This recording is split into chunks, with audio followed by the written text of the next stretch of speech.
Guys, andito kami ngayon sa Daranac Falls. Vlogger ha? Vlogger. Papunta po kami ng Lagoon. Sabi mo Ayan po yung way. Sabi ng babae, hi vlog. Sabi ng lalaki, hi girls, welcome to my life. Nasampal eh. Medyo mahirap lang po talaga yung papunta doon kasi medyo mabato siya. Hindi. Komentado po doon.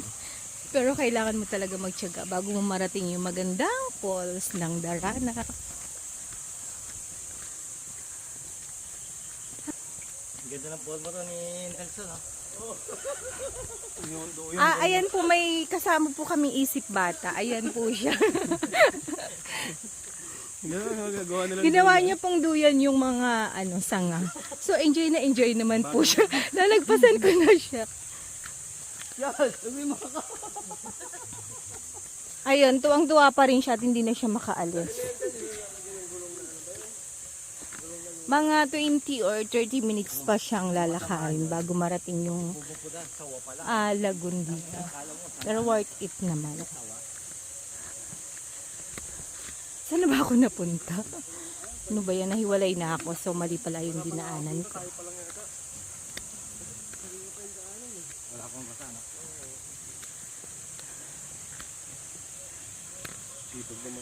Pag medyo stress ka na or gusto mong magliwaliw sa buhay, pwede ka din pumunta dito.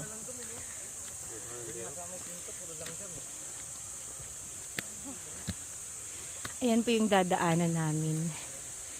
May mga ilog at sapa din.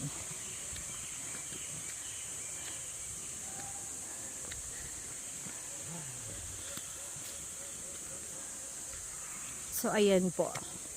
Hindi naman siya madulas. So, double ingat na lang para sigurado. Ayan na, malapit na ata kami. May nakikita na ako mga taong papalabas. Siguro galing na sila dun sa lagoon.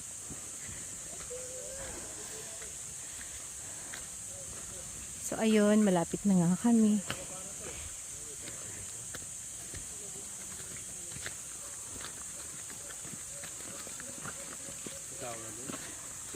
Ito yung paligid niya. Yung papangat ka nyo, may ganyan, may konkretong ganyan. Kubra mo sila mo. Kung nadudulasan ka. So ayun, malapit na kami. Ayan na siya.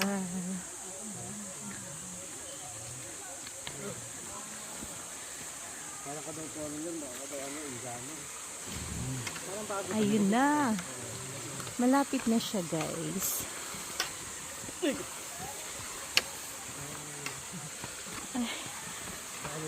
Nakakatakot lang kasi may space na madulas. So, ayun na nga. Ayan na.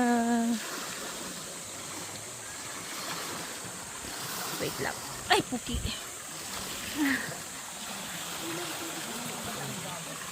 Ayan na, guys. Ayan. O, diba? Pababaw siya ngayon. Nung last na punta namin, medyo malalim. Ngayon, medyo mababaw pa. Siguro kasi umaga pa. Time check. 8 AM pa lang naman kasi. Lugo pa ng bandal siya. Ayun o. Wala masyadong tubig. Siguro gawa ng tag-init. Kano? Oo ano. Ayan siya. Dapat di sila nagaganyan, yung naglalagay ng bandal. So, stop ko na muna to, guys. Maliligo na kami. Bye-bye. Baboy, abot dito.